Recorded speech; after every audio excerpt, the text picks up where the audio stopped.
امام اوزاعی رحمۃ اللہ علیہ سے منقول ہے کہ جب کوئی ان کی تعریف کی بات کرتا تھا تو وہ دل ہی دل میں اللہ تبارک و تعالیٰ سے یہ دعا کیا کرتے تھے کہ اللہ آپ کا فضل ہے کہ ان کے اوپر میری اچھائیاں ظاہر فرمائی، میری برائیوں سے یہ لوگ بے خبر ہیں، اس وجہ سے میری تعریف میں رطب اللسان ہے، لیکن آپ جانتے ہیں تو یا اللہ جو باتیں یہ لوگ نہیں جانتے میں آپ سے ان کی مغفرت مانگتا ہوں، اور جو باتیں انہوں نے بیان کی ہیں اس کے لیے دعا کرتا ہوں کہ یا اللہ میرے حق میں اس کو سچا کر دی۔ تو یہی دعا میں بھی کرتا ہوں۔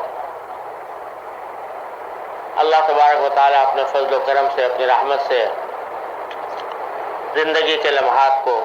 اپنی رضا کے مطابق بنا لے اور اسی کی رضا کے مطابق جینے اور مرنے کی توفیق عطا فرمائے۔